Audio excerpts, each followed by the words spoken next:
ආයුබෝවන් සේවාපියස YouTube channel එකට සාදරයෙන් පිළිගන්නවා. ශ්‍රී ලංකා විදේශ සේවා නියුක්ති කාර්යාංශය මගින් ඊශ්‍රායල් රැකියාව සඳහා ශේෂ්ත්‍ර කිහිපයක් ඔස්සේ අයදුම් පත්‍ර කැඳවනවා. මෙහිදී මේ ඊශ්‍රායල් ඉදිකිරීම අංශයේ රැකියාව සඳහා තමයි යොමු කරන්නේ.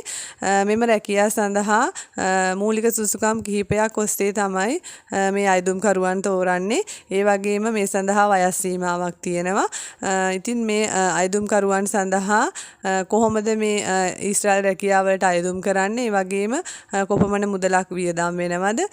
උන්ට කොයිතරම් ප්‍රමාණයක වැටුපක් ලැබෙනවද? ඒ වගේ විස්තර ඉදිරිපත් කරන්න මම මේ වීඩියෝ වගින් බලාපොරොත්තු වෙනවා. ඉතින් රැඳී සිටින මේ වීඩියෝ සමග ඔබට මේ විස්තර දැනගන්න පුළුවන්. ශ්‍රී ලංකා විදේශ සේවා නියුක්ති කාර්යාංශය මගින් ඊශ්‍රායල් රැකියාව සඳහා බොහෝ කාලයක් තිස්සේ ශ්‍රමිකයන් යොමු කරනවා. එහිදී සාතු සේවය සඳහා තමයි බොහෝ දෙනෙක් යොමු කරේ. මේ වන විට ඊශ්‍රායල් රැකියාව සඳහා ඉදිකිරීම් ශාස්ත්‍රයේ රැකියාවන් වලටත් පුද්ගලයන් යොමු කරනවා. මෙහිදී ඒ සඳහා අයදුම්පත් කැඳවීම සිදු කරනවා. අපි බලමු මේ මොන අංශයන් සඳහාද රැකියාව තියෙන්නේ කියලා. ඉදිකිරීම් ශාස්ත්‍රයේ රැකියාව සඳහා කාණ්ඩ කිහිපයක් යටතේ තමයි මේ ඉල්ලුම්පත් කැඳවන්නේ. මෙහිදී රැකියා කාණ්ඩ කිහිපයක් තියෙනවා. කම්බි නවන්නන්, ටයිල් මේසන්වරු, කපරාරු මේසන්වරු, ෂටරින් වඩු කාර්මිකයන් සහ ප්‍රතිසංස්කරණ ක්‍රියාවලියන් සඳහා පොදුවේ ඔවුන් මේ රැකියා කිහිපයක් කාණ්ඩ කිහිපයක් යොමු කරලා තියෙනවා. එහිදී විදුලි පේනු සවි කිරීම, පොටි ඇදීම, ඒ වගේම තමයි සෙරමික් ටයිල් වැඩ, කපරාරු වැඩ, බිත්ති බැඳීම, අන්න ඒ වගේ රැකියා කාණ්ඩ කිහිපයක් ඔස්සේ ඉදිකිරීම් ශාස්ත්‍රයේ රැකියාවලට අයදුම්පත් කැඳවීම තමයි සිදු කරන්නේ. ඊශ්‍රායල් රැකියාව සඳහා මූලික සුසුකම් කිහිපයක් බලනවා. එහිදී වයස අවුරුදු 25ත් 45ත් අතර පිරිමි පුද්ගලයන් සඳහා තමයි මේක අයදුම් කරන්න පුළුවන්. ඒ වගේම තමයි මේ තෝරාගත් රැකියා කාණ්ඩවල මනා දක්ෂතාවයක් හා පළපුරුද්දක් තියෙන්න ඕන මේ අයදුම්කරුවන් සඳහා. වළංගු ගමන් බලපත්‍රයක් සහිත ශ්‍රී ලාංකික පුරවැසියෙක් වීමත් මූලික සුදුසුකමක්. අයදුම්කරු මීට ඉහතදී ඊශ්‍රායල් රටේ සේවය කර නොමැති හා ඔහුගේ දරුවන් හෝ දෙමාපියන් බිරිඳ මේ කිසිවෙකු ඊශ්‍රායලයේ සේවය කර හෝ එහි පදිංචිකරුවන් නොවිය යුතුයි. විශේෂයෙන්ම ඊශ්‍රායල් රාජ්‍යය තුළ පවතින දේශගුණික හා කාලගුණික තත්ත්වය මත සේවය කිරීම සඳහා සුදුසු මනා සෞඛ්‍ය සම්පන්න පුද්ගලයෙක් වෙන්න ඕන මේ අයදුම්කරු. මේ ඊශ්‍රායල් රාජ්‍යයේ සීතල කාලයට අධික සීතලයි, ඒ වගේම රස්න කාලයට අධික රස්නේ. ඒක නිසා මේ කාලවලට ඔරොත්තු දෙන විදියට සේවය කරන්න පුළුවන් මනා සෞඛ්‍ය සම්පන්න පුද්ගලයෙක් වීම වැදගත් වෙනවා. ඒ වගේම තමයි නිදන්ගත රෝග හා සමාජ රෝග වලින් තොර පුද්ගලයෙක් වීමත් මූලික සුදුසුකමක්. ඒ වගේම මේ චෝදනාවලින් තොර පිරිසිදු පොලිස් නිෂ්කාශන වාර්තාවක් මේ අයදුම්කරු විසින් ලබා ගන්න අවශ්‍ය වෙනවා. තවත් සුදුසුකමක් තමයි වසර 10ක පාසල් අධ්‍යාපනය සම්පූර්ණ කර පුද්ගලයෙක් වෙන්න ඕන. කියන්නේ 10 වසර සමත් වෙන්න ඕනේ. පාසලේ 10 වසරට යනකම් ගිහිල්ලා තිබුණම ප්‍රමාණවත්. මූලික මට්ටමේ ඉංග්‍රීසි දැනුමක් තියෙන්න ඕන මේ පුද්ගලයාට. ඒකත් බලාපොරොත්තු වෙනවා මෙහිදී.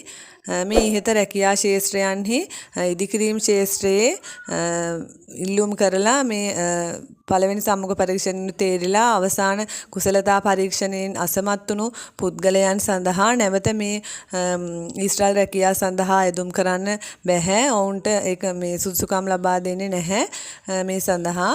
මෙහිදී මාසික වැටුප ඇමරිකානු ඩොලර් 1644ක් තමයි සඳහන් කරලා තියෙන්නේ. මේක මූලික වැටුප. මේ සඳහා අතිකාල දීවනා එකතු වෙනවා. එහිදී ඔබට මාසිකව ලක්ෂ 6කට ආසන්න වැටුපක් ඊශ්‍රායලයේ ලබා ගන්න පුළුවන්. ඊශ්‍රායල් රැකියාව සඳහා කොන්ත්‍රාත් කාල සීමාව මාස 63ක් බව සඳහන් වෙන්නේ. මේක අවුරුදු 5යි මාස 3ක් වගේ කාලයක් ඔබට එහි සේවය කරන්න පුළුවන්. මේ සුදුසුකම් සියල්ල සම්පූර්ණ කරන අයදුම්කරුවන්ට ශ්‍රී ලංකා විදේශ සේවා නියුක්ති කාර්යාංශයේ www.slbfe.lk හි ලියාපදිංචි වෙන්න අවස්ථාව තියෙනවා. මේ ලියාපදිංචි වීමෙන් පස්සේ මූලික සුදුසුකම් පරීක්ෂා කිරීම සඳහා පළවෙනි සම්මුඛ පරීක්ෂණය පැවැත්වෙනවා. මීට අමතරව අනුකූලව තවත් සම්මුඛ පරීක්ෂණ දෙකක් තියෙනවා. ඉතින් මේ මූලික සම්මුඛ පරීක්ෂණයේදී මේ සඳහා පැමිණීමට දිනයක් වේලාවක් සහ රැගෙන එන්න ඕන දේවල් පිළිබඳ ඔබට මෙහි ලියාපදිංචි මේ වෙබ් අඩවියේ ලියාපදිංචි වුණාට පස්සේ SMS එකක් ලැබෙනවා. ඔබ එන්න ඕන කවද්ද ඒ වගේම ඔබ රැගෙන එන්න ඕන මොනවද කියලා මේ පණිවිඩයේ සඳහන් වෙනවා. මේ සම්මුඛ පරීක්ෂණයට ඔබ નિયમિત දිනට ඒ වේලාවටම සහභාගී වෙන්න ඕන අනිවාර්යයෙන්ම. ඒ වගේම තමයි මේ මූලික පරීක්ෂණයෙන් පස්සේ මේ කණ්ඩායමක් තෝරගන්නවා අවසාන කුසලතා පරීක්ෂණයට සුදුසුකම් ලැබීමට. එහිදී මෙන්න මේ කුසලතා පරීක්ෂණයේදී ඔබ අදාළ ක්ෂේත්‍රයේ මනා දක්ෂතාවයක් තියෙද කියලා බලනවා. මේක මේ ශ්‍රී ලංකා විදේශ සේවා නියුක්ති කාර්යාංශයේ නිලධාරීන් විසින් බලන්නේ. එහිදී ඔබ යම්කිසි කෙනෙක් මේසන් බාස් කෙනෙක් හෝ වෙන යම් දෙයක ක්ෂේත්‍රයක් සඳහා ඉල්ලුම් කරා නම් ඔබ ඇත්තටම මේ ක්ෂේත්‍රය සඳහා කුසලතාවයක් තියෙනවද කියලා ඔවුන් පරීක්ෂා කර බලනවා. මේකෙන් තේරුණාට පස්සේ අන්තිම සම්මුඛ පරීක්ෂණයේදී ඊශ්‍රායලයෙන් එනවා නිලධාරී කණ්ඩායමක්. ඔවුන් බලනවා ප්‍රායෝගිකව ඔබට මේ ක්ෂේත්‍රය සඳහා හැකියාවක් තියෙනවද කියලා. මොකද මේක බොරුවට ඉල්ලුම් කරලා එක මේ තෝරගන්නේ නැහැ. අනිවාර්යයෙන්ම ඊශ්‍රායලයෙන් ඇවිල්ලා ඒ නිලධාරීන් බලනවා ඔබ මේ රැකියාව සඳහා සුදුසුද කියලා. ඒ නිසා ඔබ මනා දක්ෂතාවයකින් යුක්ත වෙන්න ඕන මේ රැකියාවේ. අවසාන සම්මුඛ පරීක්ෂණයේදී ඔබ තේරුණා නම් මේක ලොතරැයි ක්‍රමයක් හරහා තමයි ඔබට වීසා ලැබෙන්නේ. මෙහිදී ඊශ්‍රායලයේ PIBA ආයතනය මගින් ලොතරැයි දිනුම් ඇදීමක් කරනවා මේ සුසුකම් තියෙන පුද්ගලයන් සඳහා. එහිදී තේරිපත් වෙන අයදුම්කරුවන් සඳහා කෙටි පණිවිඩයක් මගින් ඔබ තෝරාගත් බව දැනුම් දෙනවා. ඊශ්‍රායල් රැකියාව සඳහා රජය මගින් තමයි ශ්‍රමිකයන් යොමු කරේ. මෙහිදී මේ සියලු දේට ලක්ෂ 4ක මුදලක් තමයි වැය වුණේ. නමුත් මේ වන විට මේක පෞද්ගලික විදේශ රැකියා ආයතන වලට ලබා දීලා තියෙනවා ශ්‍රමිකයන් යොමු කිරීමට.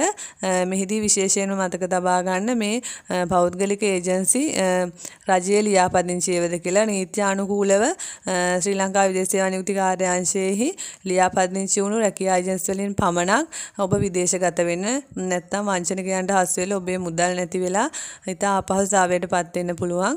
ඒක විශේෂයෙන් මතක් කරනවා. මෙහිදී විශේෂයෙන්ම ශ්‍රී ලංකා විදේශ සේවා නියුක්ති කාර්යාංශය මගින් දැනුම් දෙනවා. මේ slbfe.lk ශ්‍රී ලංකා විදේශ සේවා නියුක්ති කාර්යාංශයේ වෙබ් අඩවියෙහි මේ ක්ෂේත්‍ර සඳහා රැකියාව සඳහා අයදුම් කරන්න හෝ මූලික පරීක්ෂණ සඳහා සම්මුඛ පරීක්ෂණ වලට යොමු වෙන්න සහ අවසාන කුසලතා පරීක්ෂණ ලොතරැයි ක්‍රමවේද ඔස්සේ තෝරා ගැනීම වැනි මේ කිසිදු ක්ෂේත්‍රයක් සඳහා කිසිදු පුද්ගලයෙකුට මුදල් ගෙවීමක් සිදු නොකළ යුතුයි. ඔබ පෞද්ගලිකව හෝ රජය මගින් මේ රැකියාව සඳහා යොමු වුණත් මෙන්න මේ දේවල් කරගනිද්දී කිසිම කෙනෙක්ට මුදල් ගෙවන්න අවශ්‍ය වෙන්නේ නැහැ. ඉතින් ඒක නිසා මේක හොඳින් මතක තියාගන්න. ඔබට මේ පෞද්ගලික ඒජන්සියකින් විදේශගත වෙනවා නම් ලක්ෂ 30ක් වගේ මුදලක් වැය වෙනවා. ඉතින් වැඩි විස්තර ඔබට අවශ්‍ය නම් ඔබට පුළුවන් මේ ප්‍රාදේශීය ලේකම් කාර්යාලවල ඉන්න විදේශ රැකියා සංවාද නිලධාරිය හමු වෙලා විස්තර ලබා ගන්න. ඔබට රජයේ ලියාපදිංචි විදේශ රැකියා ආයතනයක් තෝරගන්න අවශ්‍ය නම් slbfe.lk ශ්‍රී ලංකා විදේශ සේවා නියුක්ති කාර්යාංශයේ වෙබ් අඩවියට ගිහිල්ලා රැකියා නියෝජිත ආයතන කියලා බලන්න සර්ච් කරලා එතකොට ඔබට දැනගන්න පුළුවන් රජයේ ලියාපදිංචි ආයතන මොනවද කියලා. ඉතින් මම හිතනවා මේ වීඩියෝ මගින් ඔබට ඊශ්‍රායල් රැකියාව පිළිබඳ විස්තර බොහොමයක් දැනගන්න ඇති කියලා. ඉතින් මේ වගේ වීඩියෝ නරඹන්න මගේ channel එක subscribe කරන්න, like කරන්න, comment කරන්න, share කරන්න. ස්තුතියි. ආයුබෝවන්.